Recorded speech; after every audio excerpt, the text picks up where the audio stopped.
Hello everyone, welcome to another episode of Competitive Magic with the Karnies. I am Javier Dominguez from Spain, and joining me we have Anthony Lee from Australia.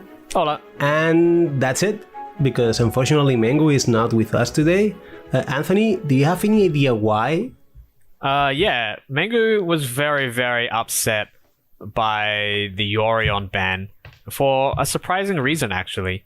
You know how much Mengu loves Ultimate Guard Katana sleeves, and with Yorion's ban, he can't use as many of them as he could before. So for that reason, he's barricaded himself in his bedroom, and we can't reach him. Again, yeah, we thought we would have him this time, but he did come out of his room after a while, but now he's back in there and won't come out. So, yep, that's the end of that. Well, I would have guessed it would be because he likes the Yorion Rhinos deck. No, it's a sleeves. He loves that Yorion needs more sleeves. Yeah, I see. I mean, well, that's a reason as good as any other reason. I hope it gets better, Mengu. I hope that nothing catastrophic happens again, and that he can come back next week. Yeah, as speaking seriously though, like Mengu will be here next week for sure. But today it's just the two of us. Mm-hmm. Let's go through, what happened this week, because there were some bans yesterday. Just to clarify, they banned Meathook in Standard, and they banned Yorion in Modern. Some people might even add, finally. Yeah. Yeah, that's all they did. And so what do you think about the bans, Anthony? It's a big talk of the week. Yeah, it's the big talk of the week, but I don't know. Maybe you can think of a different one, but this might be the least impactful BNR that I've ever seen. And certainly compared to the hype, people were thinking about what might happen with, once we knew that there was going to be a ban list announcement that day. But not much happened, huh? Yeah, it's kind of weird. The Fable is still legal in the Standard. You know what I thought yesterday when I saw the ban announcement? Do you remember that PT Kaladesh or something like that, at the Revolt? Or the Saheli combo was legal, right? Saheli and Felidar Guardian was legal. Uh-huh. So all the PT players were there's no way that they do not ban Saheli or Felidar. Mm-hmm. And then the announcement came, and they did not ban Saheli, and we were like, wow, this has to be this is incredible. How are these? How is this happening? How are they leaving this legal? And then 3 days later or something, just in time when I had bought the cards, they just emergency banned the Saheli because they sort of forgot or whatever. So yesterday when I saw the not banning the Fable in the Standard, I felt the same. Well, there's just no way this happened. Wow. Yeah, I think I have a different view on that to a lot of people. I think a lot of people think that Fable ought to have been banned as well.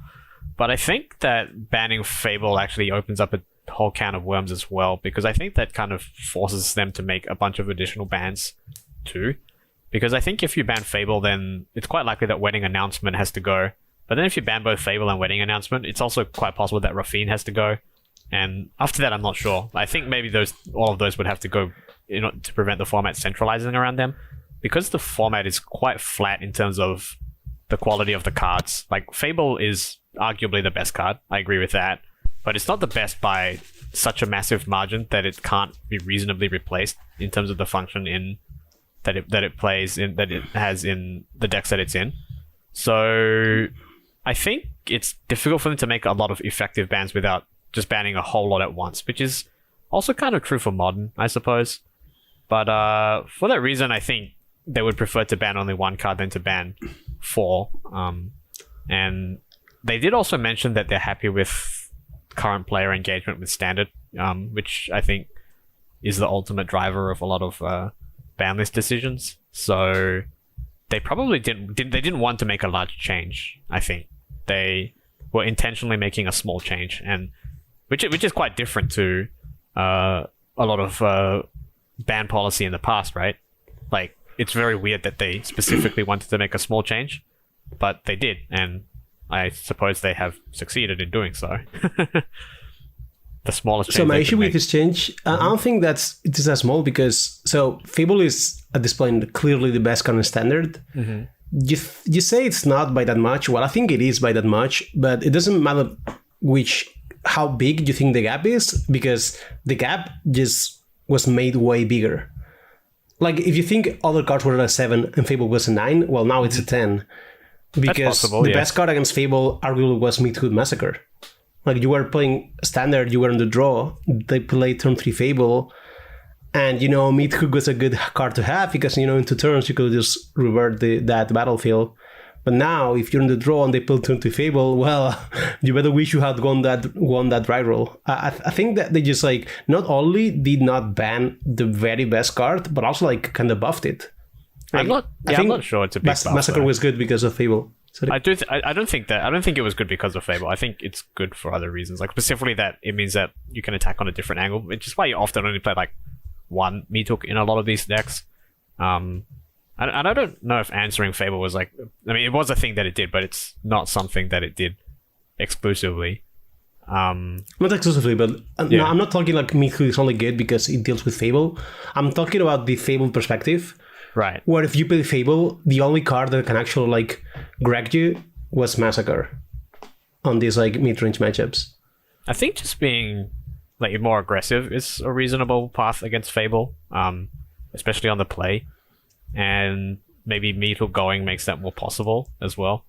I think Meathook backed Fable as well, where one of the easiest ways to beat Fable is to run them over before the value gets out of hand, but Meathook makes that plan quite difficult. So yeah, while I do think it's true that sometimes Meathook was the cleanest answer to Fable once it had run its course. I do also think Meathook covered one of the best angles against Fable, other than just straight up answering. Obviously you can spell Pierce or Unleash the Inferno or whatever, and that's a clean answer. But in terms of a strategic approach, I think aggression is good against Fable, and Meathook helps hurt that. So I'm not sure. Yeah, I think it could go either way. There's obviously some push and pull there, I think. And yeah, I think it is clearly, I think I would agree that it is the best card, but when I say, I guess it depends what you mean by clearly, right? As to whether you mean it's by a lot or whether it's by a margin that is certain. So, yeah, I think it's by a lot, though. I think it's by a lot. We might just disagree with that on that, I think. Because I think Wedding Announcement is quite close. But I think that card's also kind of underrated, I guess. But, yeah, I guess we'll see how it plays out. I do suspect that if Fable was really overperforming, they would probably have noticed that Wizards often uses data a lot in its decisions, right? Yeah, presumably if, they have win rates from different cards. They say this card has more win rate. Yeah, that's true though. So clearly Fable is not completely blowing everything out of the water in that regard. So I do accept that some of that might be because Fable is not that easy a card to play well a lot of the time, but which drags down his win rate. But I assume that if it was truly just crushing everything, they would have killed it. So and they seem happy with where things are. So yeah, we'll see. Yeah, it's a very small. I think it's a small change, but it's also funny that people might see the Meathook change as being bigger than I think it is for different reasons as well. Which how come so? Well, for example, people might think that decks that straight up aggressive decks might have been kept up by Meathook, which I think is not the case, right? I think that's a popular sentiment, but it's not one that I think is true. But when I say aggression, I just mean within the confines of a mid-range deck being aggressive. But I think you can't. It's not like you can play Phoenix Chick or whatever in standard now just because Meathook is gone. So I guess we'll see. Yeah, we will see how that plays out how big a change this turns out to be. After all, I'm sure if Fable ends up being a problem, they'll just do that. They're not bound to doing only one ban a season, right? So maybe this is the new regime in general, where they're happy to make small changes and see how it goes, as opposed to drastic ones. Because I think also this might have been one of the first times where it wasn't actually that clear what they would ban, right?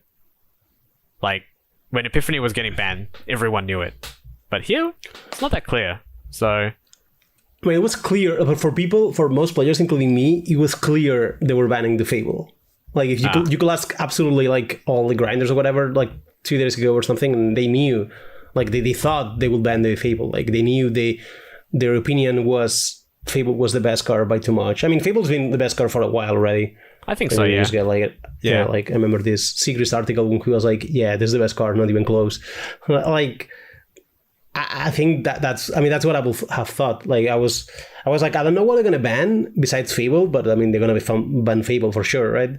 Yeah, I did also believe that they would ban Fable on that basis, but because their rationale specifically mentions that they didn't want to make a large change, I guess that's what. I mean, like, it's good. The format also has less pressure. If you take into account like their objective of specifically not making a large change, it makes sense that they're not removing the best card, right? Like, I think it will change the format. Yeah, we thought completely. We were evaluating it from a different lens to what Wizards was using in making that decision, which I think is maybe useful to think about in general as well. That of course Wizards has a different perspective and different incentives to players in terms of evaluating what might happen, or well, we say what might happen. What for them is what they will do. But yeah, I mean, if they were happy with how things were, and honestly, I don't blame them. I was pretty happy with Standard as well, and still am. Then yeah, I can see making a small change being reasonable. Because there is also that factor of the Meatook massacres, the unavoidable thing that Mengu loves to talk about, and us not so much, but, the monetary aspect of the game. It is there. And if people felt that they were priced out by the Meatook massacre, disregarding how valid that may or may not be, that you have to have the Meatook massacre to play the game. I mean, many people feel that way, and if there is a perception that it's pricing people out, and they just don't want to play Standard as a result, I think that's actually a valid reason to get rid of the card. So, I mean, I think that's probably also part of it, to be honest. So, it could be that as well. It could be also, that's true. Yeah. I also think, like, it's not that bad if the format has, like, a lot of Fables, because it's, like... Yeah. It's a hard card to play. It's also, like, a fun card, whatever. Yeah. And, yeah, like, there's not, like, a PT and 3 VPs every month. Yeah, exactly. Where the format is going to be solved in, like, a month, and, someone will build the ultimate Grixis deck, and everyone will play that deck. I think, like, we don't have these events right now, which, for some people, it's a sad thing. But it's also like a big upside, because as far as format balance the formats, goes, the formats keep being fun, like, and diverse for way longer thanks to that. I think so. I think it's good to mention that also. Yeah, I mean, there's always going to be a card that's the best. If it's one that fully gets its value by turn 6, I think I prefer that to many other alternatives. So yeah. I also think the Fable is probably better, in my opinion, than Wedding Announcement. Not because it is better on turn 3, but because it is better on turns like 6 to 8 ish. Yeah, it depends, I don't think Fable snowballs actually better than Wedding, because Wedding Announcement just snowballs pretty well. But if you draw Fable on turn 6 or something, you can still get a token and then maybe loot some lands, and they have like a winning threat there. But then there are some spots where Wedding Announcement actually sucks in those positions. Yeah, I think that's the difference. Like, if you go turn 3 on the play, whatever, I'm not even sure Wedding is actually worse, depending on the situation. But I think that's what makes Fables so good. That's reasonable as well. It changes a lot from deck to deck as well, which I think is interesting. Absolutely. So, yeah. Okay. That's. Okay. Let's just keep talking about the Standard, right? Like, because we are talking about what the cards like. Yeah, we might as well. Okay. Yeah. We'll loop back to the other stuff. We promise. Yeah. Because we're already talking about the Standard for a while. So, so you think Fable is not gonna make? Do you think that means we're gonna see like the classic mid-range sweeper? Because we always saw like cards that are like, in mid-range fast formats, some like comeback cards. I remember there's a Fumigate on the vehicles or whatever, but like there's some these kind of cards. Do you think we will see some of them, or do you think they all suck? No, I think they're good. Mid-Hook was supposed to be good.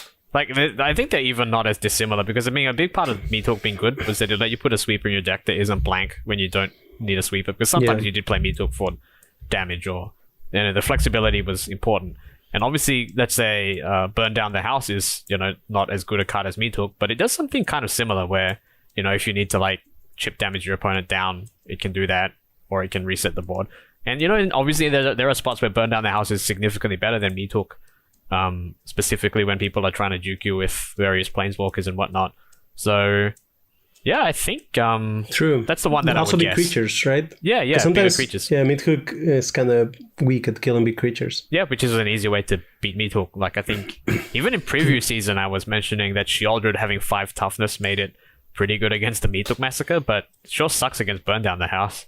So that's true. Yeah, I could see that one being good. What other ones are playable? There's the language. Not legal anymore. What's is that? Farewell legal? Yeah, Farewell is legal. Farewell is good. Yeah, that one is a little bit less. That one you have to be more dedicated, I think, because it still does. Obviously sometimes you can pick the modes that are good for you, but I think it's a little bit harder for it. It's not quite as flexible as like Burn Down the House or Midhook was. But yeah, Farewell is still a great card, of course. Yeah, and it does get well with the Emperor though. Like I remember from Alchemy, yes. Like playing the Alchemy, you can just go like because you play the one Farewell sometimes. Used to play the mirror matches because sometimes they have creatures and you're behind, and it's very hard to come behind from like Refine and this kind of cards. And you can just go Emperor Farewell, and suddenly you're ahead. Yeah, that used to that happened in the previous standard format. You used to play like Kaito, exactly. Emperor, Farewell. It's kind of funny because everyone started playing like various planeswalkers to get around Farewell. I remember, if you remember Salvato's Black Red Anvil deck, like he put Kaito, he splashed for Kaito just to get around his opponent's Farewells. So, yeah, I could see that happening. I like the sandwich that Burn Down the House and Farewell create, because the good way to beat Farewell is the worst possible thing you could do against Burn Down the House. So that's pretty interesting. That's true. But yeah, so I definitely think there will be some kind of an uptick in red-white control. Cards. We can play Farewell and Burn Down the House. So we cover everything. Get them the sandwich sweepers in one spot. Turbo sweepers. Yeah, exactly. So it's sweepers that deck. Also plays walkers because you have Haya also, Yeah, you can just play 8 sweepers, 8 plus walkers. That's where that flexibility of Burn Down the House comes in really good, right? Like it could be a sweeper, but then it's not bad at it's good at killing all of your opponent's planeswalkers. But if you're the one with a Jaya in play, still good. Just make 3 devils, shoot something with a Jaya. Sounds great to me. Yeah, that's true. It plays very well with Jaya. Maybe this is very good for Red overall. Because Red incidentally also plays Fable of the Mirror Breaker. Yeah, I think those all pair very well. So, what about Blue though? Because I also felt like if Midhook actually is as good as I thought it was against Fable, then all these dynamics of counter spells against Fable, they actually become better. Yes. We talked last week about or 2 weeks ago, how the 2-mana counter spells on the draw were actually a way to punish the Fable players. Yes. Is Blue maybe Sky Control? To the point where, do you remember the Esper deck that was just black-white literally splashing Make Disappear? Exactly, but we could play white-red splash Make Disappear, sweepers and counter spells. I don't know if that's too dawdly or... Yeah, we can... Yeah, I could see a lot more of that. I think those are really, really strong counterplay to Fable and also Wedding Announcement. It's also kind of convenient, like that Fable and Announcement. And there are some other cards that are not quite as strong, but in the same vein, like the Restoration of Iganjo. So you can fight them all the same way, because, they're literally all sagas that generate value over a long game, right? So you can kind of attack them in a similar way. I think that's very useful. So it means cards like Spell Pierce, Make Disappear.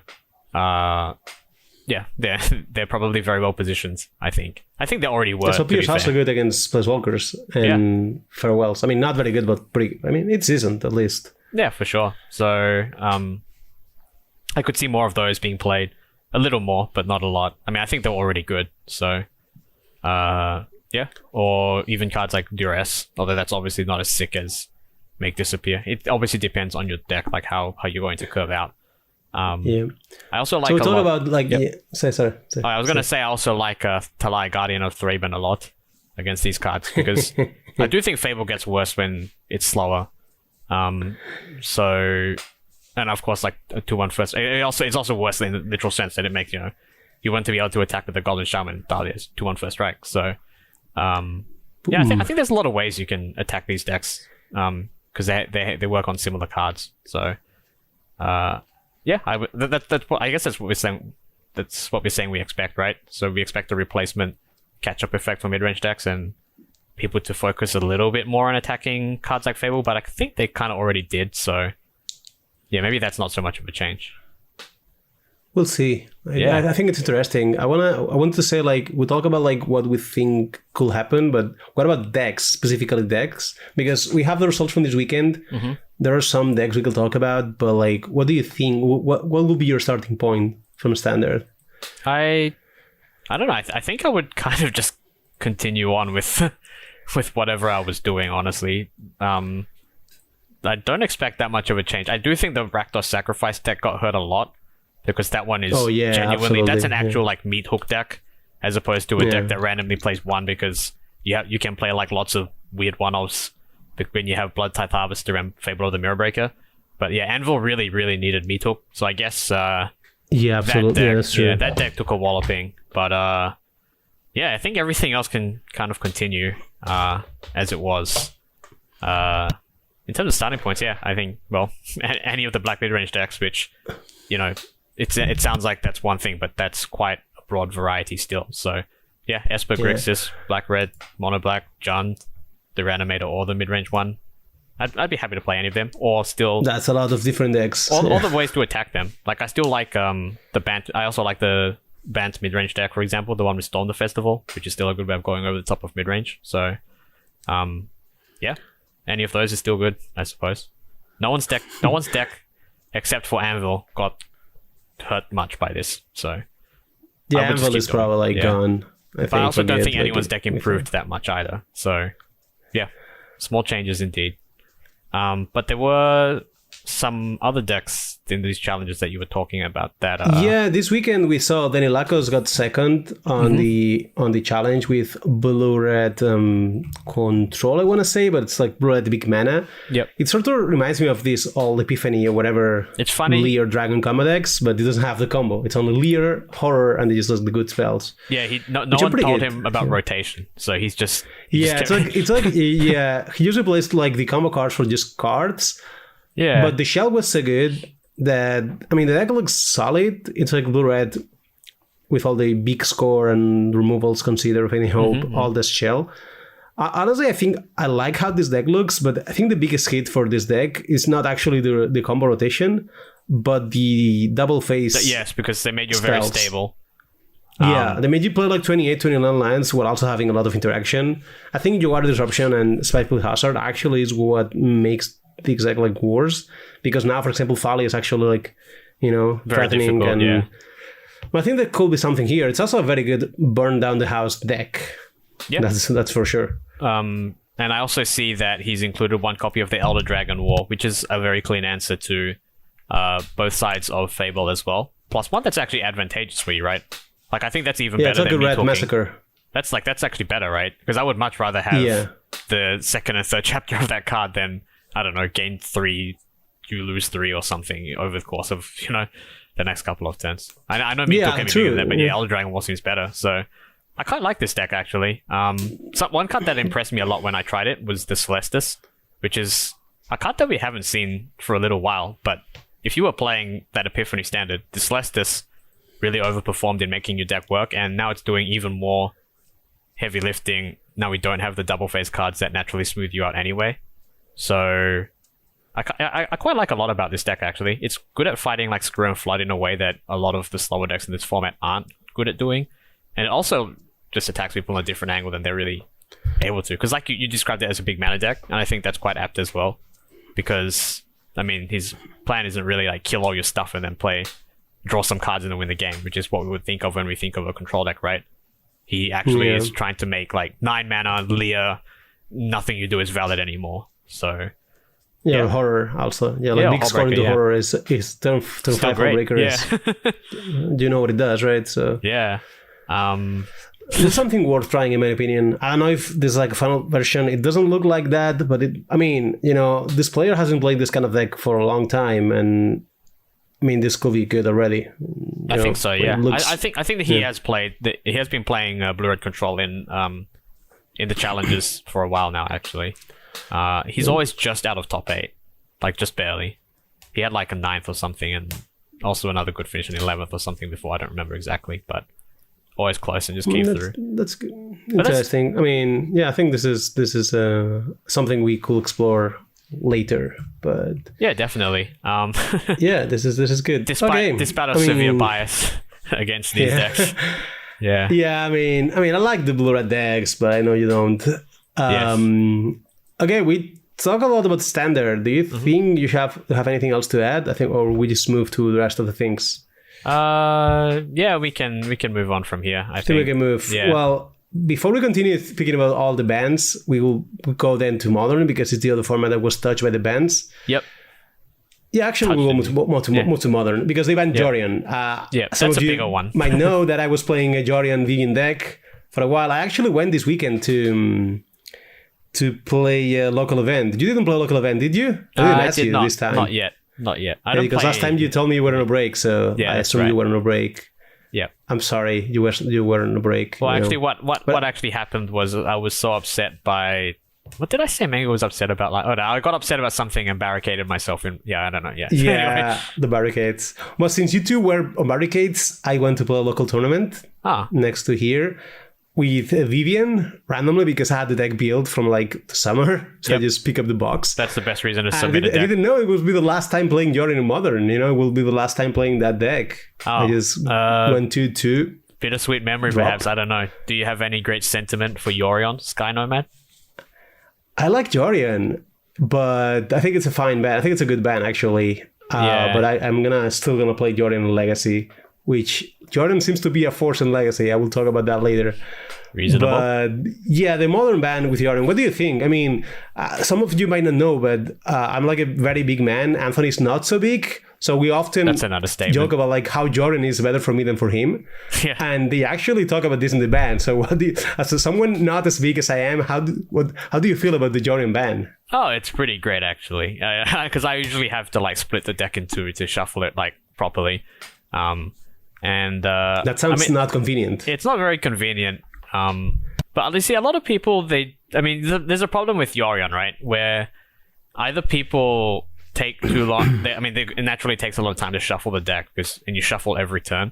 But what I notice is a lot of people just don't shuffle the deck properly.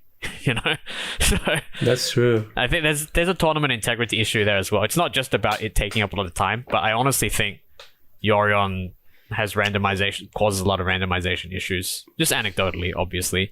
And ultimately, it doesn't matter what exactly the problem is, whether it's people going to time too often because they spend more time shuffling, or that they just don't shuffle properly because they're sick of, fetching for the fourth time this game, and they're like, oh, I can't be bothered, just, and of course, that also leads to some area for exploitation by, unsavory characters, let's say.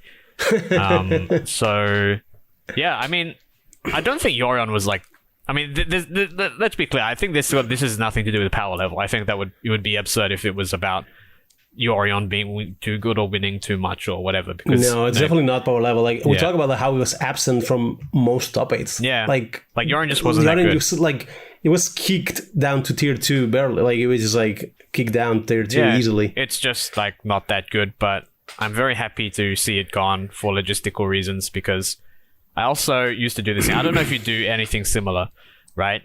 But let's say we have a modern tournament of, let's say 33 people, okay? And there's like one 4-color player who goes to time every single round. So I would start timing them to see how far they would go over each round to think about the collective minutes of our lives that they took from us, right? So well, I will try to not be that player, but I have to say, like, I don't really get unintentional draws very often when I play, but I almost got one. Like I played like a Jordan Mirror and it was like super long. Like the games were like super long and very annoying to shuffle or whatever. The thing about this is it doesn't have to be you. It just has to be someone else in the tournament who decided to do this. And that affects you. Real, like, they do get to time. Yeah, it's very frustrating. It only takes one person. So, and the first one I saw, they went 7 minutes over time, and there were 20 something players. So I was like, that's 140 minutes.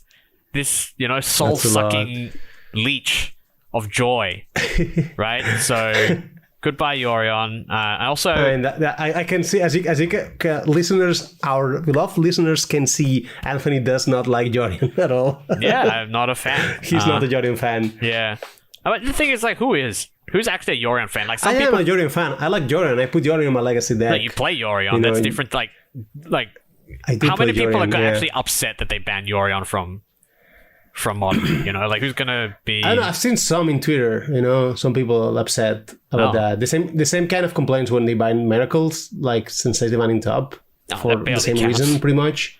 But like, the banning the card because some players are slow. Like that's a valid valid complaint or whatever. But I think there's a lot of different players playing tournaments, That's fair. and that's just something that happens. I think it's a valid complaint again, but like, I don't share it. I think if the card makes the games too slow, I think it's good to ban. Also, like, I haven't played that much Paper Magic, but I recall now like 2 or 3 opponents who were like, sort of like, shuffling this deck sucks, you know? Yeah. They will just complain about the shuffling my deck. Like, also, a fun story, I was playing on the Four Seasons Modern, played the tournament with Vivian, with Perfect Sleeves, right? So Perfect Sleeves plus the 80 card deck is pretty large. Yeah. But also not only like the deck, it's not only like larger, but also you have to like shuffle stronger because the Perfect Sleeves are like tougher to shuffle. Yeah, I've had that. So Yes. after the day, my arm hurt. Like it was like, Oh because my I had God. to shuffle very fast. Yes. And after like 9 rounds, my arm hurt. Like I was like, I should probably do physical training you know to what? play this. So yeah, well, it was like it's a little bit extreme, but that happened, you know. So that So was. I think that's a good reason to ban Jorian. I definitely believe it because that was the story I was about to tell. I was about to say something and then I was like, "Oh, let Avia go first." I was actually going to tell you that the from the double RCQ weekend that I played a few weeks back, the first one, the Saturday one, was Modern. At the end of it, my wrists were like, "Wow!" I was like, "Wow, why do my wrists hurt so much?" And I was like, "Oh, because I've been fetching like all game with this stupid deck." Like, you know. Yeah, it's physical training for tournaments with Jorian. That's some of that things, you know. Like then afterwards, like for the next tournament, I decide to play without the Perfect Sleeves, just so me and my opponents will like, be able to like shuffle the decks and like time element or whatever, and that's like not cool, also, you know. Well, I joked about Yorion's connection to Ultimate God Katana sleeves, but I mean, it's a real thing. I'm sure that Yorion has caused... I mean, I don't know. I would like to know. I don't think there's any way we're ever going to get this information, but I want to know how much sleeve sales went up since Yorion became legal. Well, I want to know if someone else had the experience of the arm or the wrist was the name, like the Wrist, bar arm? I mean, over your arm between your it depends how much work you're putting into shuffling, I guess. yeah, but I want to like the part between your arm and your hand. You know, I want to know if someone else just had that experience where in the tournament and it hurts. That I would like to hear that story. So there is feedback you can share with us. I would like to know that. There is one local Perthling who is sure that after several months of playing Yorion, that he has become swole, as they say. He has the mightiest forearms, all thanks to Yorion Sky Nomad. So I guess he's probably upset that Yorion's banned. All right. Yeah, Yorion counts as workout also. Yeah. Okay. So that's a valid reason to be upset. That's the only reason I'm accepting for anyone who is upset about this ban. Yeah, they have to go back to the gym. Seriously though, like I think the ban is good for those reasons. I think going to a 60-player tournaments and be sure that there will be like people playing like Jorian that will go to time. Like I also don't enjoy playing Jorian and thinking like I'm gonna go to time, so I have to play hyper fast, like stressing every turn or whatever. Yeah, it's a lot of pressure. I don't think that's very enjoyable. So I think it's a good ban, even though I actually think the gameplay of Jorian was good. Yeah, I would agree. Interesting or whatever, but yeah, good ban. I mean, I don't think it's going to impact the metagame that much because... Yeah, very little, I think. Jorian was just not doing well, and he just kept not doing well. Like, it's just... the format has just evolved past Jorian, in my opinion. But, well, it doesn't matter anymore because it's been banned. Let's see a little bit about what happened in Modern this weekend. Modern keeps being very open. Like you see the top 32 decks of the challenge is like there's infinite different decks, and that's cool. Mm-hmm. And there's some Merfolk decks around there in the top 32s, but unfortunately not any of them made to the top 8. Well, I was shocked really because I thought that the ban list announcement was going to be Merfolk getting hit. Put them back in their place. Out of nowhere they start getting all uppity with their top 8s. Put them back down, but apparently not. They'll be allowed to continue their rise to the top of the format, I suppose. So the other deck that did not get banned was Yawmoth, which actually keeps doing very well across the challenges. Yeah, I've been quite surprised by that. I think when Mengu gets back, if he gets back, we're going to have to tell him that Yawmoth needs to go up a tier, right? Yeah, maybe from tier C to tier B. Now it's letters, right? It's We in don't B use right numbers now. anymore. It's in B. No, I'm saying it needs to go to A. It's in B tier right now. Yeah, I mean, it depends on, we will see. We'll have to discuss with Mengu. Other deck that actually came back is Ballesta, a Spanish player that I know, made actually back-to-back top 8s with Mono Tron. Oh. That's always remarkable. Like, 2 challenges but it's in a more weekend remarkable is now. pretty good. Like, with Mono Green Tron, like... Mono Tron, the classic Mono Tron. So this player has always been kind of a big mana specialist. Like, he played Tron and then Balakut and then Tron and then Balakut. That's a very so he knows this kind of decks. That's a very unpleasant thing to say about your friend, Javier. Well, but he is very, very good at this kind of decks. So, I saw the name and I'm not surprised that he made it back-to-back with Tron because he knows these kind of archetypes. It's pretty much the normal Tron, Force of Vigor as like the only cyborg card. But I think this deck, we sing more creativities and such. I assume Tron is good against creativity. Is it? Right? Because like, it doesn't has care to about be. Like Archon or something, I guess. Well, I think because the con can be faster, like con liberated on turn 3 or whatever. If it resolves, they just ban the creativity of the game. No, but also because Archon doesn't do that much if it's on empty board, right? That's true. And then if you play con after it. Yeah, exactly. Yeah, okay. And also Oblivion Stone also destroys the Archons, but also the biggest, like the easiest and almost only way Tron has to interact is Warping Well, which happened to counter the creativity. That's rough. Yeah, it is rough. And I assume Khan, the great creator, must do something savage as well, right? Like they can probably grab something that. They can grab Ensnared Breach, which is pretty great against the whole, Archon things. Even though it doesn't get, they can kill it with creativity, I guess, but it must still be pretty good. They can also get Titan and just creativity's mana base is just over. Okay, I could see it. Okay, yeah. So I think it's remarkable. Like he went back-to-back top 8s, and that's pretty good. Yeah, I'll be honest. Like Tron's been gone so long, I actually don't know immediately how it would pair up against. I guess it's somewhat intuitive in some sense. Like you can probably figure it out with a few games, but I haven't even seen like a few games of Tron against any of the top decks. Now, like, how good is Tron versus Yawmoth? I have no idea. No one's playing Tron since Yawmoth. The thing is, Tron always loses when it's being interacted with well. But the thing is, we come from a format where the top deck was Blue-Red Murktide, and the other best deck was like Four-Color Omnath, often with counter spells. Now we see like this top 8, like if you look at this weekend's top 8, except the one Omnath deck, there's no counter spells. Like the counter spell is like there's only Nassif playing control, and Nassif could be in the top 8 with the classic hand sandwich. So like the counter spells are not common anymore. Like it's not among the most played decks anymore. And I think that's why also Tron, and by extension decks like Amulet and the such, which is also happening, which also happens to be the top 8 there. Like Amulet, Tron, Balakut, those decks are. Man, doesn't it sound like? I know we're talking about like Yawmoth and Tron doing well, and both that just makes me think about Blood Moon, like how good Blood Moon might be now. I don't think Blood Moon is that good against Yawmoth. It can steal some games, but they still play like 12 mana dorks. It's not exactly. That's true, but I think it's like Tron also does not fall to Blood Moon as much as Balakut or Amulet. Yeah, but like the Scam deck, for example, is pretty good at backing it up. Or killing all of your Scam deck probably not great against Tron though, right? Traditionally, these Thoughtseize decks against Tron, they're not. I don't know. I will have to try. Yeah, I'm just thinking it makes sense. You see the metagame, you see like counter spells are not there, and suddenly you see like it's Yawmoth and Amulet and Tron there, and it's reasonable. But it's not Tron. you can say it's wild, but it's not the wildest deck of the weekend. Not even close to be close, because there's like the second place mono red aggro. I don't know if you saw this deck from Chase 00111. I have only been it's a looking at mono red standard and plain. aggro burn decks with 3 Underworld Breach.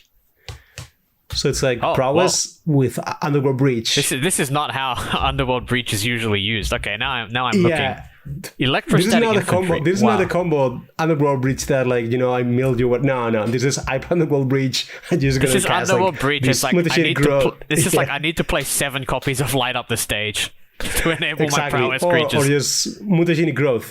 Just tap 2 mana, pay 8 life, you die. You take like 18. I don't know, like. Because if you have a channeler and a Soulscourge Mage or whatever, this can adds up really fast. Very fast. For sure. I think this is very smart. I don't know how good it is. I don't know how exactly it will work, but this is something. Like seeing this deck makes me think like, wow. I mean, why? I never thought of this before. You know what? But this can probably, it looks like the old blue red. Do you remember blue red prowess when that was a deck before Modern Horizons 2? This looks like that deck, but I mean, it has better cards now. But instead of iteration, you have breach. I know. Yeah, breach instead of iteration, and then instead of the Sprite Dragon or whatever garbage it used to be, now it's electrostatic infantry. And I don't know, because as I said, breach plus Light of the Stage. If you think about it, like if you have a Dragon's Rechanneler, well, you pay 1 mana, you flip 2 cards, some of them will be free, which will actually trigger another stage. I don't know, I just cannot really think, but how many cards you can see, but like I don't know, it can be like 8 cards in turn 4. Yeah, or whatever. Lava Dart is a lot of cards. That's a lot of cards. Like I think this is good. It only plays 16 lands, which obviously a little bit probably sketchy, shaky. But sketchy. But like I mean, you also don't need that many lands, and you have the bubbles and the DRCs with the free spells. Like you can go DRC and then upkeep Mutagenic Growth to try to get a land. Yeah, to get this Christ, right? I assume this deck. I mean, you can probably guess the metagames in which this deck is good, I suppose, but I'm very impressed by the deck building anyway, like regardless of how it's going to be positioned, which I don't know. Everything costs 1 also, so like this is a deck where you're gonna get the second land for sure, but if you miss the third land, you're fine, and you're gonna see a lot of cards also. Seems reasonable. Like, you can also go Gutshot Light of the Stage. Yeah, like with a 1-lander. Or just channeler getting you somewhere because you. Channeler got you on the other stage. Like, you can just see like 6 cards or whatever. I don't know. I kind of want to try this deck for a league and see maybe 1 more land or 2 or whatever. But like, this is a good idea. But using breach. I think this is very smart. To attack, I'm impressed by this deck actually. But this I don't think the sideboard is very good, but maybe you were never going to have a good options. sideboard with this deck anyway, right? Like it's always that's true. So. I like the fact that it's only like hate cards. Yeah, I'm pretty sure this player decided like most matchups they will just not sideboard. Yeah, and I do respect that a lot because you don't want to sideboard out Manamorphose, right? You don't want to sideboard out any creatures. You don't want to sideboard anything. I mean, that's just a classic lesson for any kind of linear deck, and you get more of those. Like in Modern, there are more linear decks, and there are more like powerful sideboard options. So I think this should happen a lot more in Modern, where you just decide to only have enormous sledgehammers in your sideboard. And all of these qualify. They're kind of the classic ones, like Chalice, Blood Moon. No, Chalice, Blood Moon, I think is good. Lantern also. I think Chanting Spree specifically and Dragon's Claw are cards I don't really like too much. Nah, man, you need Dragon's Claw for the mirror. Better. Yeah, I mean, if there's a mirror, but I mean, I will have to think, but like I think something like a 1 or 2 of Fury or something will probably go a long way improving some matchups. Because Fury also you can also just cut this Gigantha because like it might, like you can cast Fury out of a breach, right? Can you? What do you mean?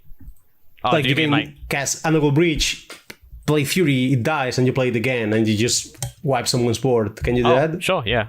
Why not? Like there's some other cards I think that could go better, but I think this looks like a fine deck. I like I don't know. You could also play a copy or 2 of Ragavan, I think. Yeah, I don't know if that could be too far. Because it doesn't play Ragavan, and I could see Ragavan being bad here.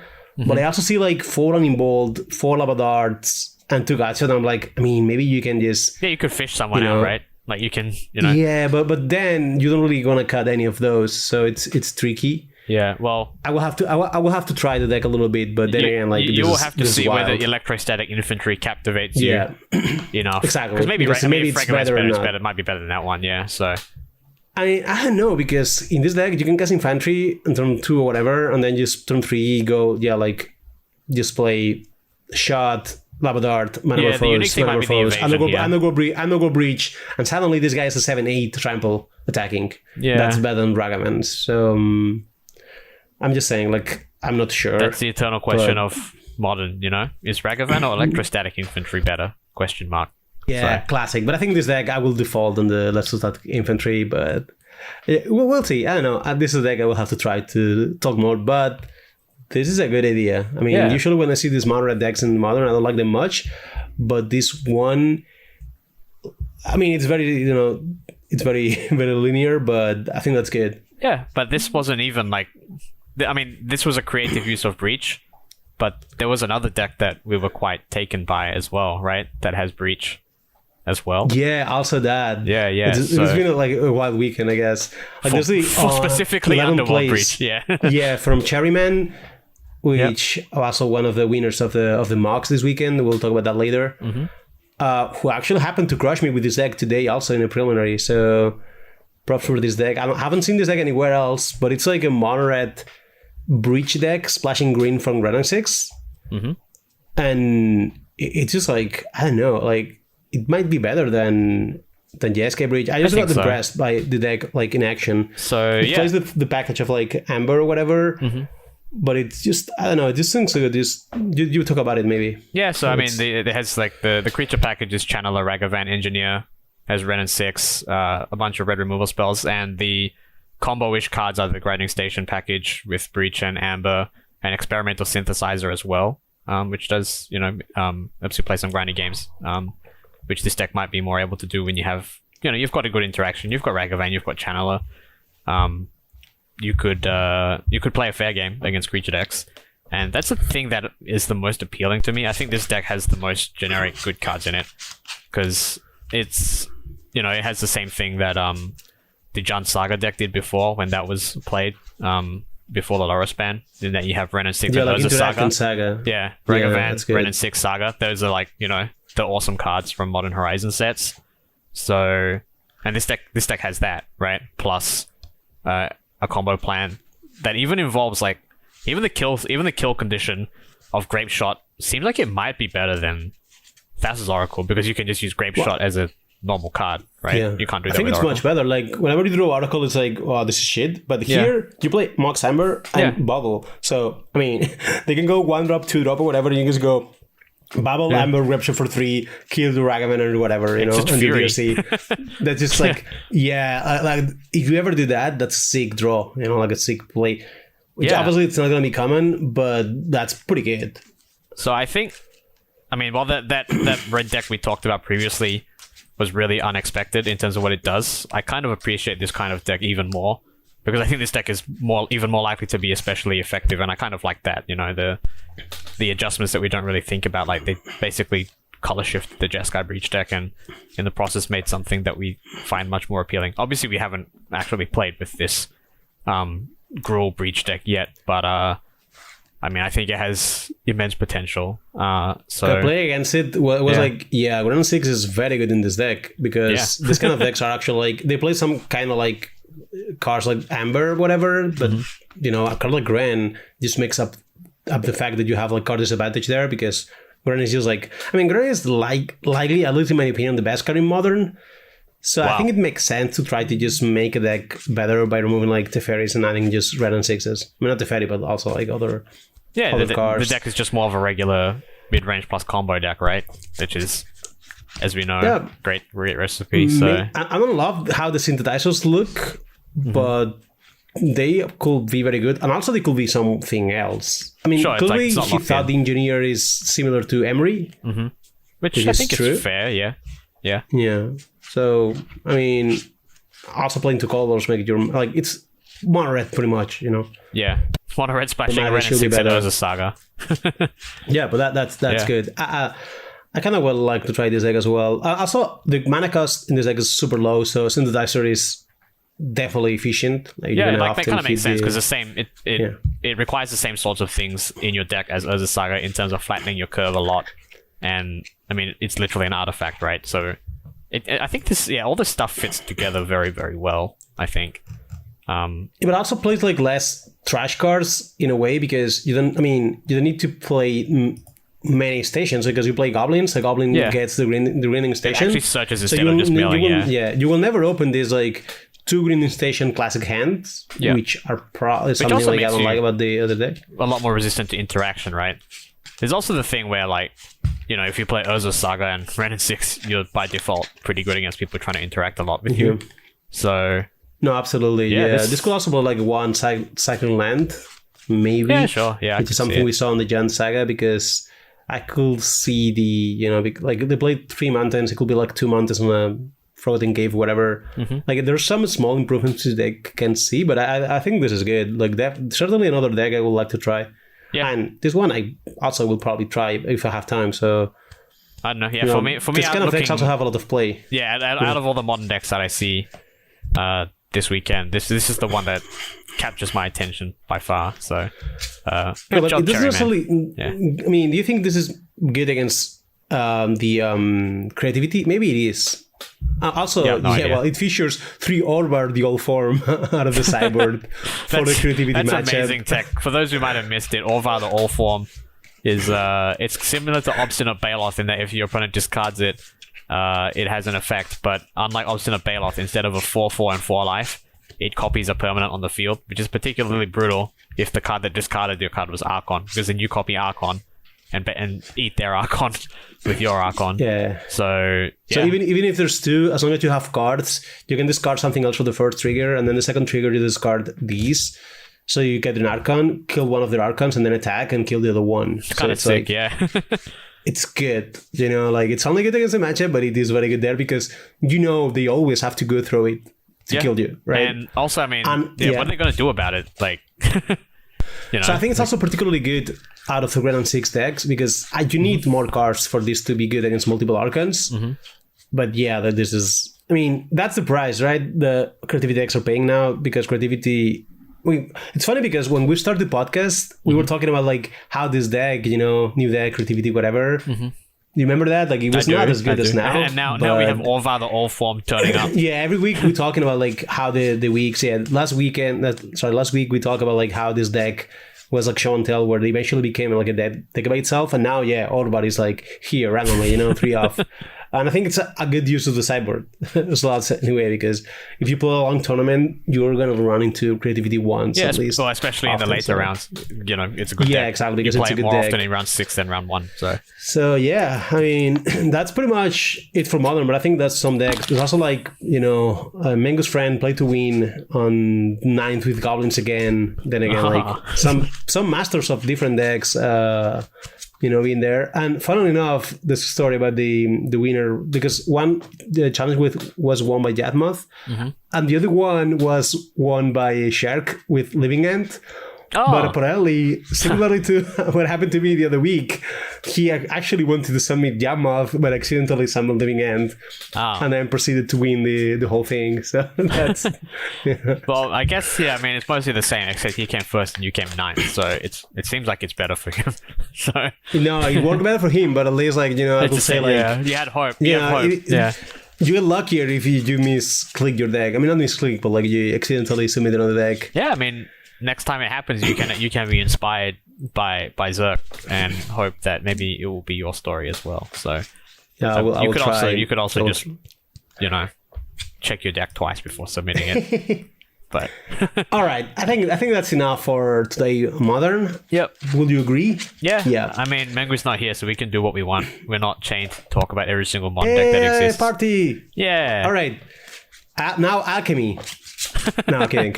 So now Pioneer. Pioneer, this week we saw the mocks with, like Cherry Man got the slot and Nathan got the other slot. And Nathan won another mocks. I think he already won, right? Yeah, so he's played in 4 and he's won 2 now.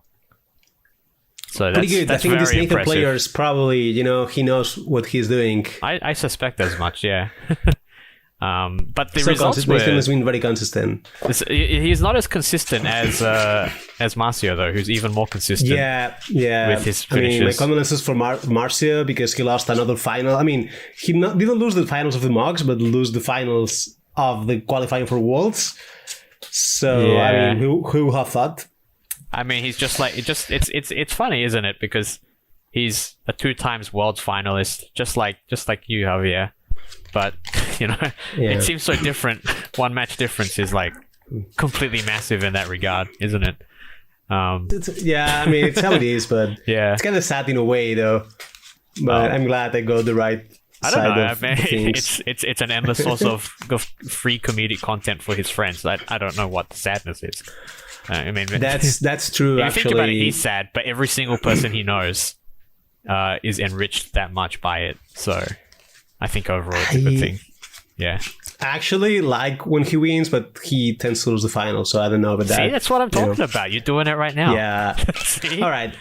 So Pioneer. Yeah. So the decks. Yeah. Nathan won the Mogs with Phoenix. Actually, Marcia and Nathan played the finals of Pioneer part with Phoenix, which was a deck was like kind of completely absent. They worked together on it, right? Yeah, they worked together on it, and I actually liked their list a lot. Yeah, definitely. Yeah. I mean, so that's a classic tier 2. Then some players take to the tournament, and they take the tournament by storm. Of course, the tournament was 3-rounder, but they still went like undefeated. Like they went 2-0-2-0. So that's and also, I mean, like even if there was literally no tournament, if Nathan Stoyer and Marcio Cavallo are like, we worked on this deck and we think it's great, you would. Who cares what the result is? Like, you would have played it, right? Yeah, even if they have lost. Yeah, exactly. If these 2 players that are that good decide to play a deck in a tournament, that's strong reason. This is actually, I'm glad you mentioned this because, side story. That's something I usually do. Like when I see, like, I don't know, Reduke playing a jam of deck or whatever, like some decks, even though they do not do well in the tournament, I still put a lot of weight on the fact that this player playing a tournament that he cared about play the deck. I think that's sometimes telling you something more powerful than I agree. Than a top 8 or whatever, because a top 8 is one tournament, but someone that is going to carefully select their deck and go through all the steps and just go through all the matchups, and they'll still play the deck and with certain decisions. That's something to keep an eye on, and that's definitely something that has helped me improve my deck selection. That's the thing, like that their selection process did not have variance involved, so the fact that they chose it is immediately a signal, whereas the result does have variance. So there can be a lot to it. Although I don't know if you've experienced the same thing, but sometimes when I see a deck I really like in a tournament, like I see the list and I'm like, that makes so much sense to me, I love this deck. Sometimes I secretly hope they don't win, because if they win, so many more people will be trying to attack the deck. So, if I really love a deck, for me, deep down, I kind of hope they end up 9th on breakers or something, so they can dodge a little bit of attention. That's the difference between people that hate Yorion and the people that love Yorion, Yeah, I mean, I'm not saying it's a good impulse, but I don't get that. It is what it is, yeah. But, they took this deck to the tournament, pretty good version. I think the reason for them to play this deck here is like, one, it's not being hated out. Remember when people played Defend and Silence to beat Phoenix? And also they did not expect much She-Holdred card specifically, because I think She-Holdred is the reason why Phoenix actually got to be fair, it was kind of absent before that. Like, it's been gone for a while, and I think before She-Holdred was Go Blank. There were too many Go Blanks running around in black-red sideboards, but they've kind of disappeared now, right? So the Black-Red is still there, but they don't play them as much hate. Yeah. So, I mean, I think they had to shift. Black-Red is still one of the most played decks. Yeah, but for they just different don't reasons. play Go Blank. A big part of it is the rise in Greasefang, like especially Abzen, Greasefang not being particularly hurt as much by Go Blank as other graveyard hate cards means that they switch. So, like, you would rather play more Ending Volleys or Unlicensed Hearses or Leyline of the Void. I guess Leyline is still pretty good against Phoenix, but Go Blank. Go Blank is about that though. Yeah. But like, do you think Leyline is better against Phoenix than Go Blank? Because I'm not sure. I'm not actually sure. Yeah, but because I'll be good on the play, whatever, like on the starting hand. But like Go Blank, I can draw Go Blank anytime. Yeah, That's yeah, true. and it's pretty good always, and Leyline Yeah, is and sometimes sometimes the Mind Rod effect is quite punishing, surprisingly. no, absolutely. Yeah. I mean, it's a attrition matchup, so I think that's why they played it, because Phoenix actually pretty solid. Yeah. Well, people stop against other respecting it. Like, decks. I just haven't seen Phoenix, like many Phoenixes at all. What playing against them or even in results, like Phoenix has been largely absent. But thing about Phoenixes is they come back from the dead, right? So that's what Phoenix do. Yeah. So here we are, and now it's back, and I suppose you might have to respect it. I'm not sure though, because I do think the thing about the Mox is that it is a very specific tournament, right? Where it's a very small tournament and specifically has very strong players in it, and I suspect that Phoenix is kind of capped in terms of popularity because of the sheer difficulty of playing it, and the fact that it hasn't been played that much recently. So, if some people maybe more priced into not playing that type of deck. When I say price, I don't mean monetary price. I mean in terms of preparation and whatnot. So yeah, I think I wouldn't immediately assume that it's time to like jam my sideboard full of Go Blank just because it did well in the Mox, because not every tournament, well, in fact, most tournaments that you play will not be like the Mox. So yeah, actually, it's like that. Yeah, it does mean that you should probably respect Phoenix and realize that there will be some very good players with it in any important tournaments you play. But maybe, yeah, I wouldn't go scrambling to think this is a massive metagame development for Pioneer broadly. I guess that's what I'm trying to say about Phoenix there. Yeah, I also don't think it's going to change too much. There's always Phoenix is like has not completely disappeared. There's always some players, like we have like Daniel Akos again this weekend or whatever. Like there's some players playing some Phoenix decks somewhere, but like it's not what it was. It's like clearly tier 2 or tier B, whatever. Do you think it's better? Tier 2, tier B, tier 1.1. Yeah, I know what you mean. You don't put cards in your deck just because they're good against Phoenix. Yeah. Like you put Running Volley to tag Mono White and Greasefang, and then you're happy when you play against Phoenix because you have Volley for Thing in the Eyes or Shredder, but you do not put those cards thinking of those decks. It's basically right? Go Blank. Like even Bad Spirit. Yeah. It really is. Yeah, but you don't play Go Black. That's why Go Black doesn't see play anymore, right? So, I think that's the thing. So yeah, I like the way that in Mengu's episodes we just decided that nothing matters anymore. We're like, they banned Meat Hook, but it's not like that big a deal. Also, they banned Yorion. That's not that big a deal. Like, let's talk about Pioneer. The Mox was 2 Phoenixes in the finals. That's also not a big deal, by the way, guys. That's our new podcast name. Not a big deal with the Karnies. Not a big deal. Well, what is a big deal though is they did not ban anything. Actually, sure. Was expecting them / hoping they could ban something. Oh, I know. I think so, I think the Pioneer gameplay, I mean, as Mengu said the other week, like I don't think it's very good. I think the format is interesting, but I think they should have probably banned something out of Greasefang or Monogreen or both, because those are like tier 1 clearly, and they're like like uninteractive, like non-interactive decks. Mm-hmm. And I just don't like to play like, Monogreen against Greasefang, Monogreen against Mono-Red Aggro. Like decks that you draw the combo cards or whatever, and you win because the decks do not interact or each other. Like Monogreen in mirror match is like the worst. Like it's not fun. I was so sure that you were going to claim that they should have banned Treasure Cruise or Arclight Phoenix. I made two in the finals of the Mox. We have to take immediate action. Yeah, no, I was hoping Nyctus. Yeah, I was hoping Nyctus, to be fair. Fable of the Mirror Breaker. That's one I saw people talking about. That's one that clearly... Fable. Yeah. No, but you know that what was it very is? sarcastic. Like, Anthony... Yeah, what's that? No, but why is we not a band and not Greasefang? Like, it doesn't make any sense to me. They're like extremely similar cards, except one costs 4 and the other one costs 3. Yet they kept one legal and the one is banned. Like, to be fair, at the time, like it was that Winota was more clearly on top, I think. But I think the argument in terms of how fun they are, I think they're the same there. In terms of how attackable they are, I think Winota was a much harder deck to attack than Greasefang is. So I do think it's different, but in terms of the experience, the player experience, I think they're close enough, and that's what we're really talking about here. Because it's not like we think that Greasefang and Mono Green are just the best decks or whatever. It's just that we think they are not very fun experiences to have at the top level of play. And yeah, and since you're playable, you're gonna see it again and again. Like you might play monogreen because you like it or whatever, and you go to a tournament and you will play 3 meters, and those matches will not be fun. But I'm not going to lie. From my perception of fun. Because it's funny because you and Mengu mentioned that you weren't really enjoying Pioneer as much, and I was surprised because I'm like, I kind of like it. I mean, I don't enjoy Pioneer as much as I enjoy Standard, but I do enjoy it, and I realized it was because the vast majority of my play has basically been playing black-red or black-red variants. In that, Mardu Greasefank's basically a black-red deck that has, some occasional bullshit draws. But, fundamentally I'm playing like Thoughtseize Push, right?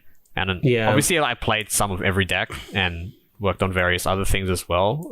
But nearly all my play was with black-red, so of course, like I'm like, oh yeah, Pioneer, no, it's not so bad.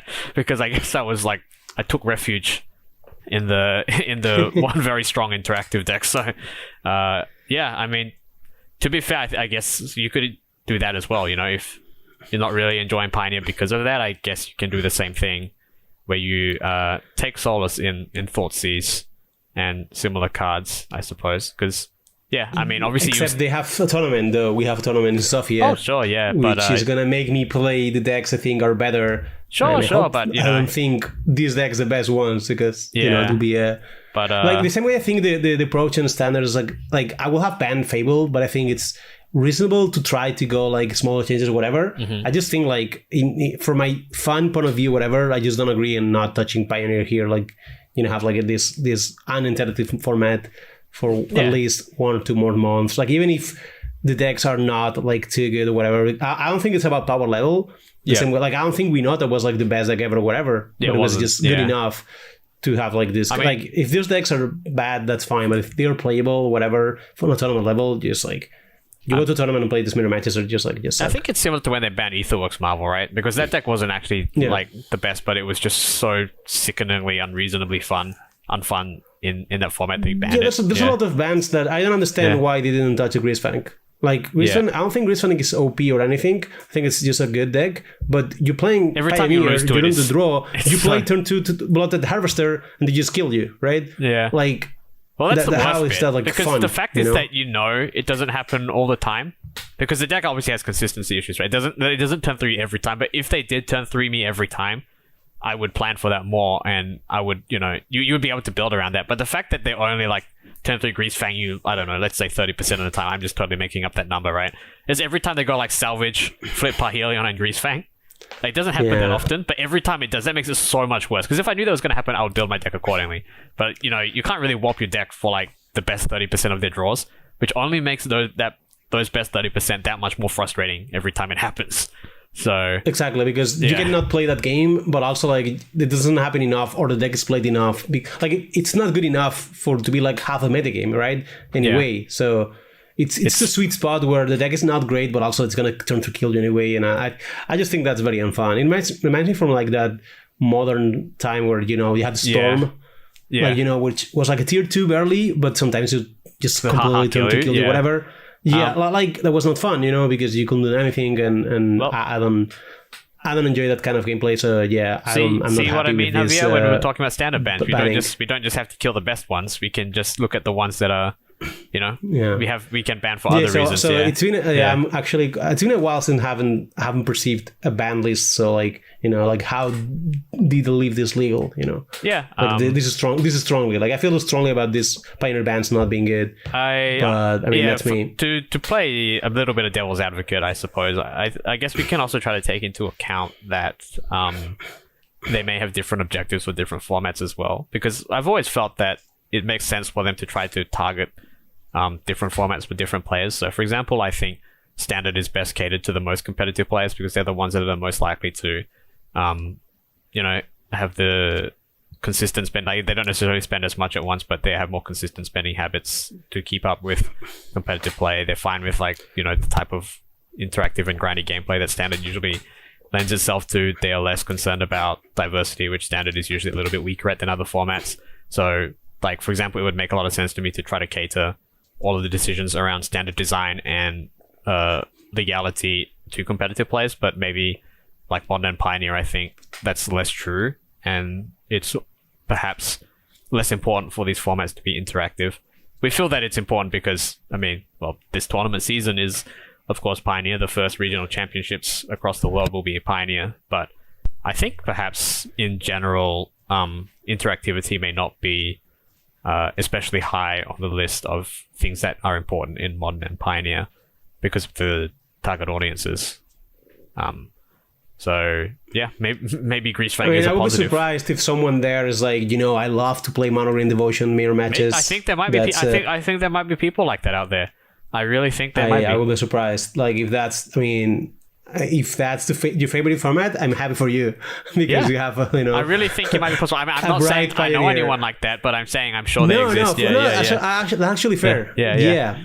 What about, all right, so that's enough for Ban Talks. I just don't like it, but I think it's. I mean, we'll see. Like maybe these decks actually become. Yeah, and if you do enjoy playing Mono Green Devotion in Pioneer, just let Javier know at Javier D Magic. Just tweet at him how much you love playing Mono Green Devotion and that he's wrong for saying that no one likes it. Okay, I didn't say Mono Green Devotion. I said specifically Mono Green Devotion mirror matches. Oh, mirror match. Okay, so if you enjoy playing the Mono Green Devotion mirror match, please tweet at. Yeah, I think Mono Green Devotion is a fun deck. I actually think it's a fun deck if you play against interactive once. Okay, I don't think it's fun if you play against non-interactive. Okay. Yeah, like mirrors. Right. It's like a storm. Nice save. Yeah.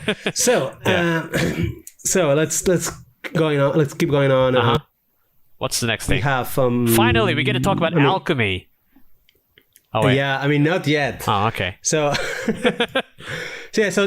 nothing really new when happened this weekend in Pioneer, except one challenge was won by Black Red Midrange, even though Anthony doesn't like it much. Yeah. And the other one was won by Giant Sacrifice. That one's more different, I suppose. Although Giant Sacrifice it's not like totally out of the blue, but it hasn't had many big results. Yeah. And also I remember Mengu talking about Mengu said I don't know why, but Sacrifice decks keep having results here and there. Also, have you noticed that it's mostly Japanese players? They just won another challenge. I'm pretty sure they have won in the last month since we have the podcast. Yeah, some challenges have been won by Sacrifice, multiple top 8s, whatever. Yeah, have you noticed that it's mostly Japanese players as well?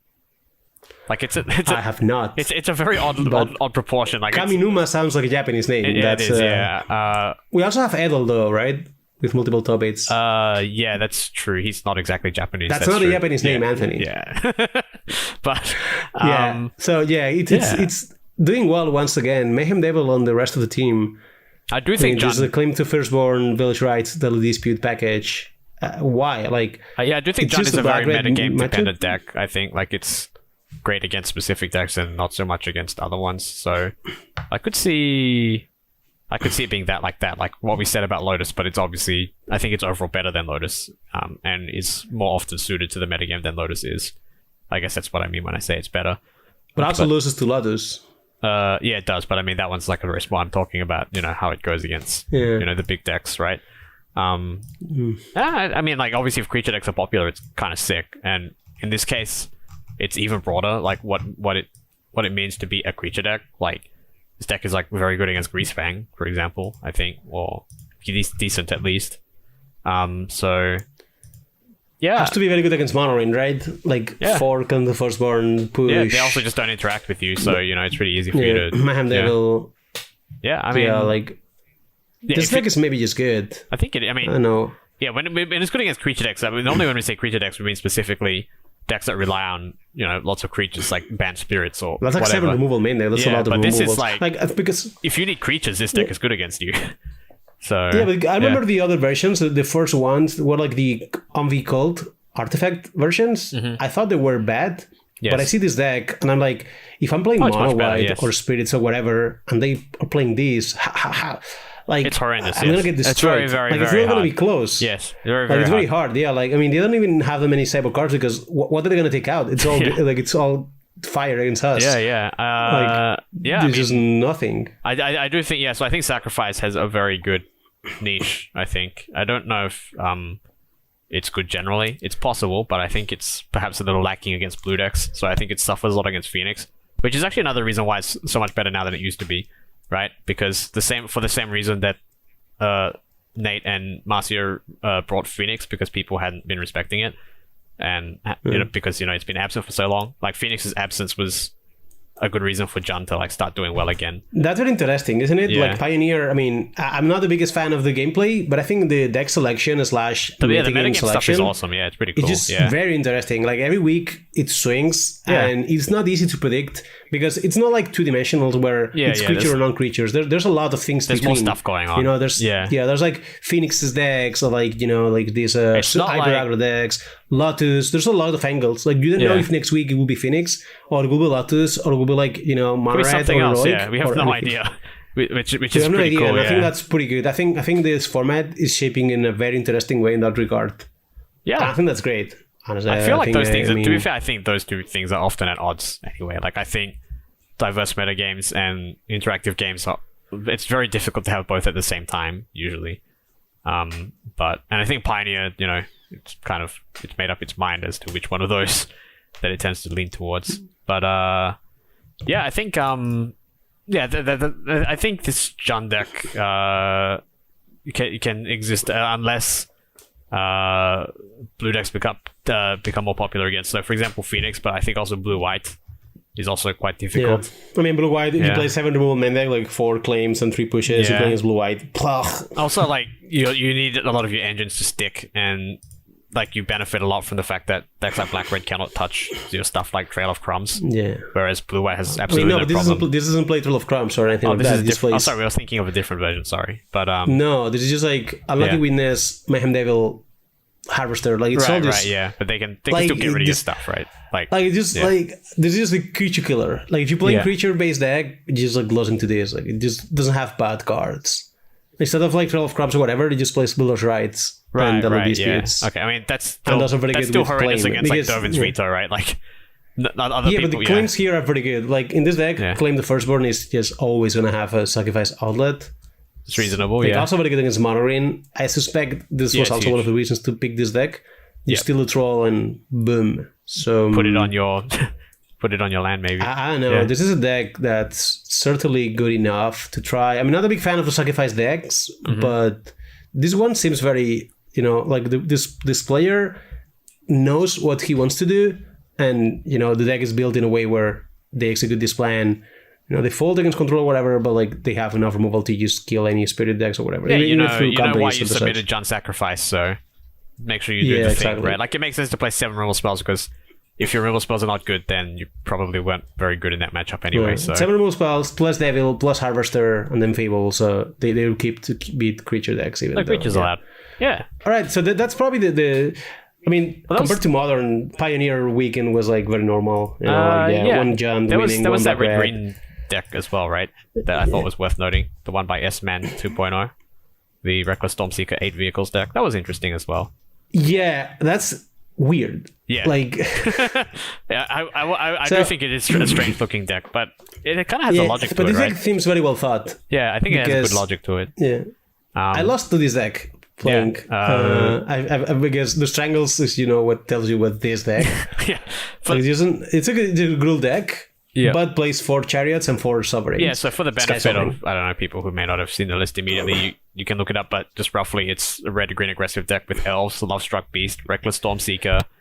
So it looks like it almost looks like a standard deck in terms with Elves. Yeah, the Glue Company deck, whatever. Yeah, also, but then then it has like a few removal spells, but then 8 vehicles, so 4 Essica's Chariot, but even more notably 4 Sky Sovereign Console Flagship, which is... It looks wild, right? Because that plays more vehicles and not necessarily more, but as many vehicles as Greasefang does, which is kind of funny to think but about. I think I think there's 2 subtle things about this deck that actually make me think it's actually very well thought. So Stormseeker plus Sky Sovereign or Chariot, they will beat fair decks very well. Like we know that Seeker is good with Chariot, but we're not so familiar with Seeker plus Sovereign. I have died to that. Like you're there. I can tell you that if you give Sky Sovereign haste, it's very strong. Like it is very strong. You're there hanging, and then suddenly you are at 5 lives, no permanents whatsoever. So the thing is, your creatures are bad against removal because they're creatures, but both Chariot and Sovereign are very good against removal. And there's a lot of small things. Strangle as removal of choice, most likely here to be able to kill the the Greasefangs or whatever once you remove the stuff. Yeah. Because it also plays 4 Scavenging Ooze main Scavenging deck. Ooze to cover against That's Greasefang. a lot. Strangle also you know. is the removal spell that hits Karn, the Great Creator, which stops you. I mean, you have 8 vehicles, Also- so you have to kill Karn. So, yeah. Yeah, true. But kills Yeah. Karn pretty well. And 4 Scavenging Ooze is like a lot of... Like, we haven't seen this amount of Scavenging Ooze even in Standard, right? Yeah. Like, 4 Scavenging I've Ooze is never like... registered a deck with 4 Scavenging Ooze, like, ever. Yeah, So- this play. I mean, I don't think I even own 4 Scavenging Ooze. Well, You know, yeah. because yeah. Guess you have to go scavenging for some. This player's like, you know, Greasefang is a play deck, Yep. and I want to beat Greasefang with my deck whenever I can. And for Ooze is a very good start. Yeah, Ooze plus pressure because is great. Greasefang is Yeah. specifically main deck. Main deck, you know, Greasefang struggles against Yeah. this kind of cards main deck a lot. So I think.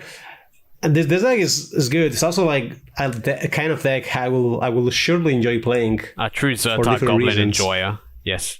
Yeah, as a Gruul aficionado, I'm. Yeah. You know, also like has some like mutables. You know, I think this deck could I be thought good. about it in more generic There's terms. not Yeah. that much to improve though. Like if say you pick up this deck and you say like, yeah, I'm gonna change some things. I mean, there isn't that much.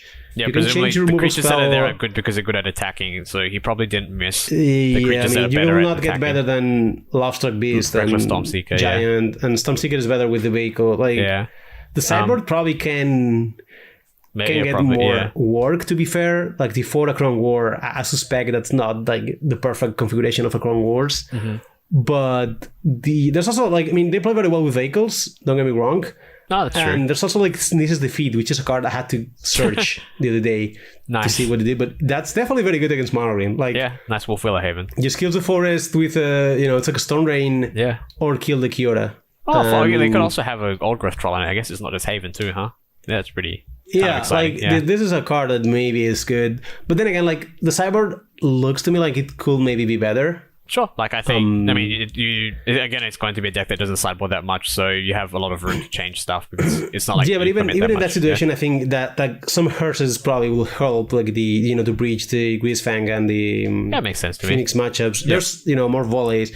It's a common thing though. We see deck, we say like, wow, this deck is very well thought. Mm-hmm. But then we go to the sideboard and like, yeah, this sideboard doesn't exactly look that good. I think that's a common thing because as players, it's very common to see someone putting a lot of effort on the main deck. You can and only then do so, not but putting also, that I mean, much like, effort on it's the also a matter sideboard. of resources, right? It's not even like they necessarily allocated it unusually, but that I don't know, if you're only one person working on this deck, like it kind of makes sense that you put more effort on the main deck anyway, because that's the one you submit, all the time, especially if you're a proactive deck like this.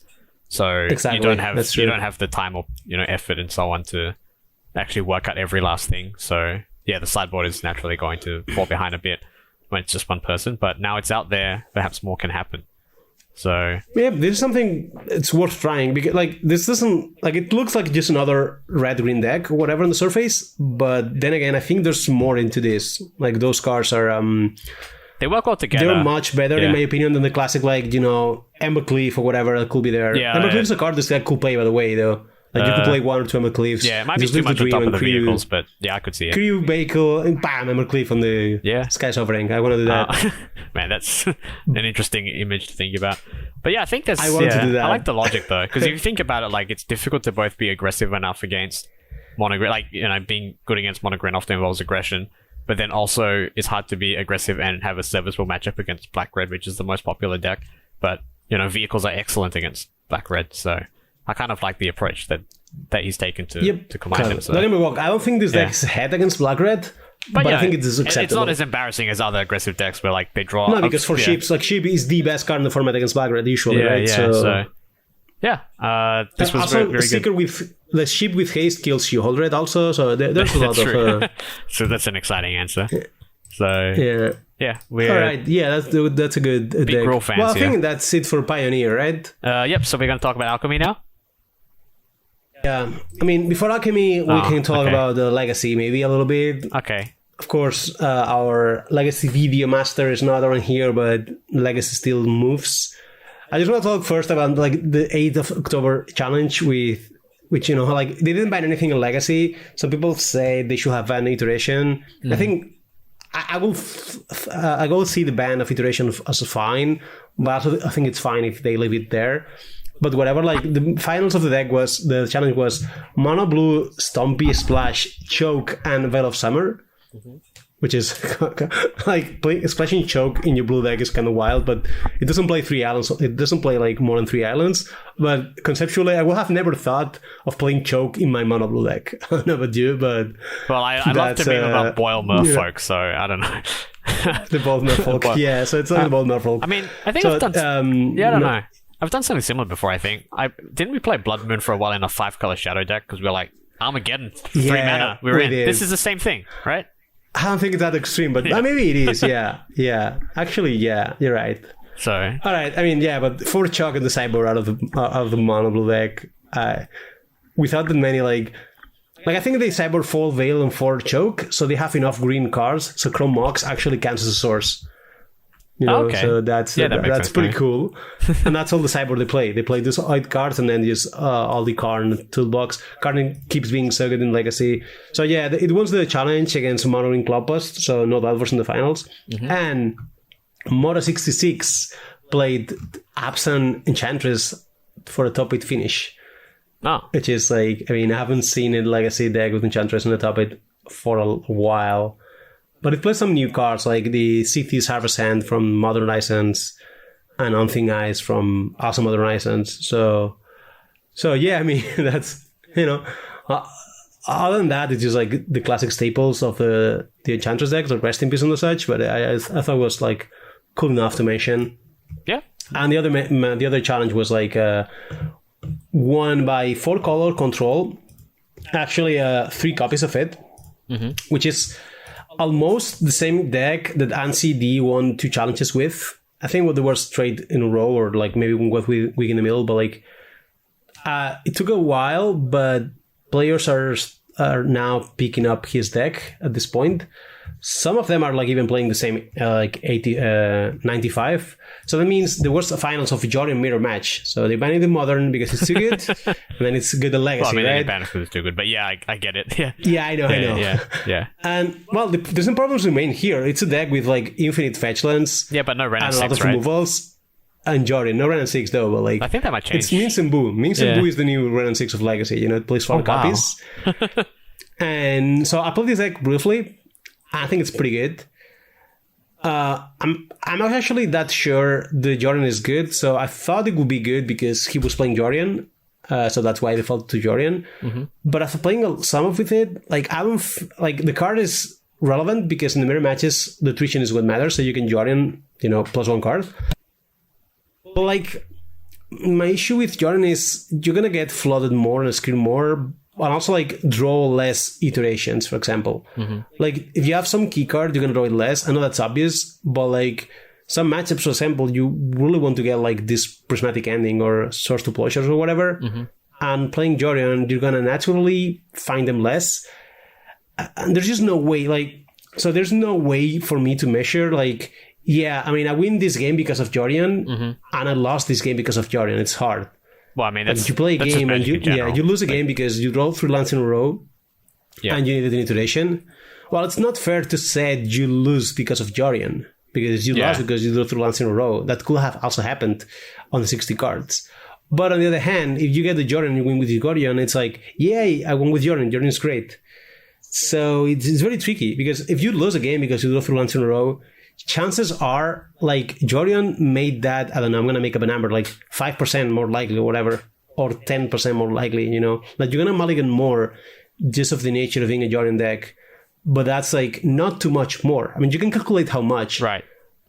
Kinda. But, like, still doesn't tell you the whole story, right? Because every draw step you make and you want to do something, Jorian is going to make that draw step a little bit worse. Not by a lot, but that's going to happen every turn, right? So I don't know. Do you have like any insights on like how to actually measure things like this? Because I do struggle. I have zero idea about the specifics, but isn't this just Magic in general, where there's a bunch of competing factors that are very difficult to quantify, and there's no way that we can reasonably play so many games that we can, you know, have a genuine statistical inference about it. So we are just kind of guessing. Like, this doesn't sound different to like all the other stuff that we do. Said, right? Magic is the art of finding... Extrapolating. We're extrapolating from insufficient sample sizes or something. He said something along those lines, or to that effect. And I mean, I think it's very true, but it's particularly obvious with Yorion here. But it's just something we always do, right? Like, we're just like, I don't know, maybe the Great Henge is better, or you know, or Auron's Epiphany is better. We don't know, right? We don't know. We don't Yeah, know that's true. 100%. We're just guessing. So I want to claim one thing. I want to say one thing. Like, for example, this challenge, they had 3 top 8s, and the 3 top 8s were with Jorian. But I don't think that's meaningful because No, of course they not. actually just copied one deck with Jorian. Yeah. Like, I mean, the thing is, like, it's very easy, especially on Magic Online, where if people are just copying off the same list, it's not really that many multiple data exactly. points, right? Like, if So- you play the same list, you're copying. It's Yeah. like, sure. I mean, yeah. Like, you know, you play the same What about list. that last- Obviously, if you copy someone with Jorian, you know, it's gonna be fine. And if the deck is like, I think it's so close that if the deck is good with Jorian, it's not gonna be much better or much work without. Yeah. But I think it's very interesting, and if I play this deck, I will try to dive deeper because I don't reasonable. think it's obvious. Like, the cards like Udo, whatever, also we're having more cards available as well, and cards like, you want to have access to 1 life from the loam in the deck, but you often don't want to draw it. So having 1 there just to eventually draw it or whatever is also good. The classic Jordan things, but Yeah. here, so the issue here is Jordan is, I mean, one of the deck lists actually doesn't, it's not the same. It's not the same deck list, but one is Ansys D's, the winner, and there's 2 different deck lists that are the same with Kotal. I think with Kotal it's actually good to play Nomad Sky, like Jorian. Yep. But without it, I'm kind of leaning towards not playing it, but I am unsure, and like, either way, like, it's very hard to define. I think we'll know after some months, but right now I think it's impossible to be like super sure. I think it's good in the Abundant Growth / Kotal 1, which is Right. the 2 other players in the top 8, but the winner doesn't play those cards. They're playing just NCD, and I think So you're saying that you think that you do need to specifically enable Yorion with more than just 20. You need specific cards that make sure that it gets I value. think so. Yeah. I will think so, but yeah, Okay. I think if you don't have any enablers or whatever, I think Jordan is not good enough.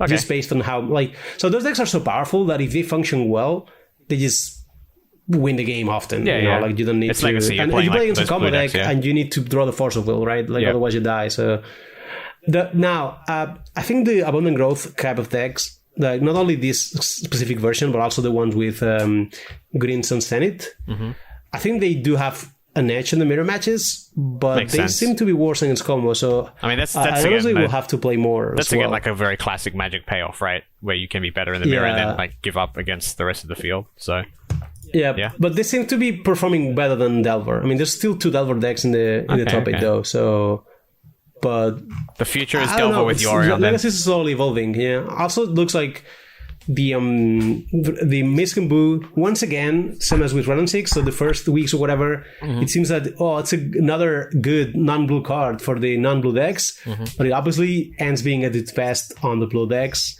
Yeah, that's because not too surprising. consistency, Yeah. brainstorm, counterspell. So now Yeah, Miskenbu is basically, a blue planeswalker Would on you blue say? decks Would you against say that other it's? blue decks. Would you say that it's Minsk and Blue?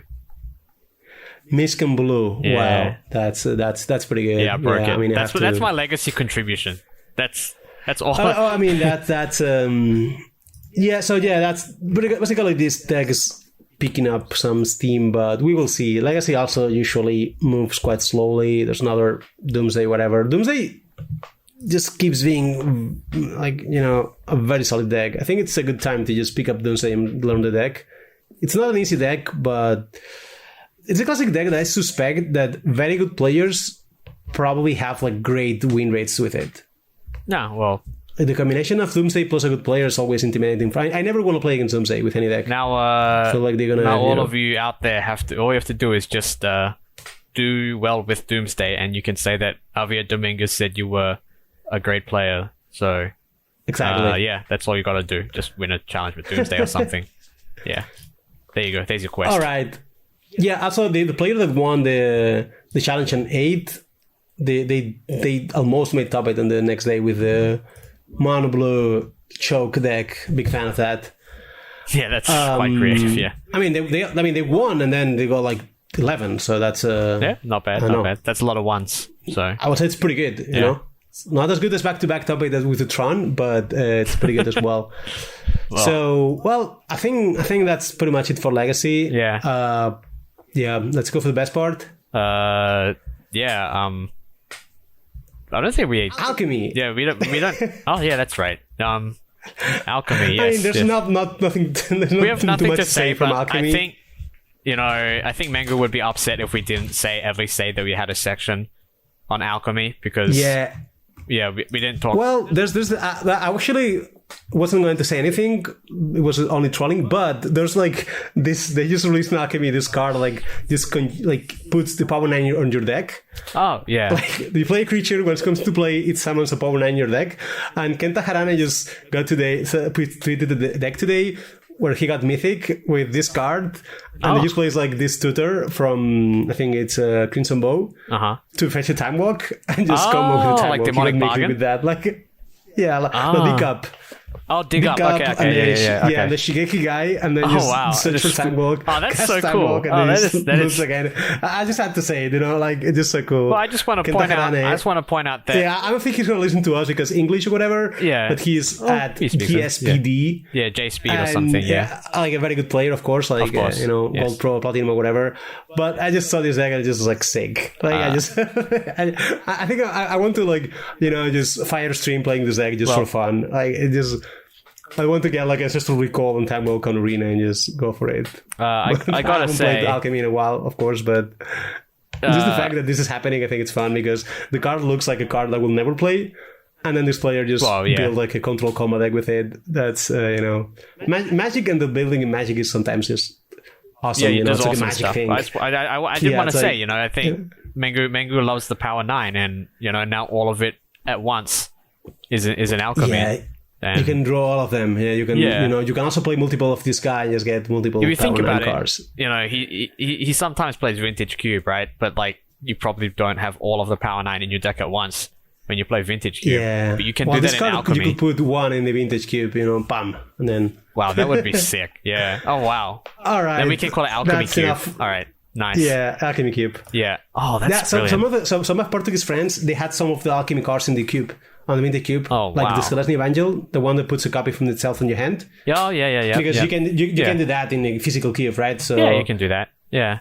And they had the Cedar stock, the one that scores the higher casting cost because you just trust your opponent or whatever. Yeah. Yeah. So so they were fun. They were actually good cards. Oh well. Just we've got some big improvements for Mengu when he comes back. Then. No, I mean big improvements. Okay. Yeah, for the Alchemy Cube. Yes. All right. Yes. I'm sorry, Mengu, we had to do it. What's sorry for? Well, speaking of Mengu, we hope he will not barricade himself for next week. I mean, he's probably going to listen to the podcast and then hear us trolling him about Alchemy Cube and then just refuse to come back. So, well, I hope not, because we miss him, and I'm sure you all also miss him, Mengu. But he will be here next week, and so will we. Do you have anything else to say? Anthony? Not really. All right, then this was our 10th episode, I think. So it's like a sort of a birthday. Oh, yeah. Okay, that's cool. And thanks a lot for listening to us. Yeah, I'm sure everyone will be very excited to have a podcast that has any structure instead of just me and Javier just kind of wandering around. Because I think you can tell we don't really have any plans. So we need our guiding hand of Andrea Mengucci. We actually do have a plan, but we just don't. Yeah, what like it doesn't work. You put it here. Okay, we'll see how well that's going. Any feedback you can, as always, send it to .mengu09. It's at Mengu09. But the Jorian, pain in the arm stories can be at Javier the Magic, which is me. Or if you enjoy playing mono green mirrors specifically. Yeah, also that. And if you're gonna troll Anthony, his MTG meme card. No, MTG band card, sorry. You're so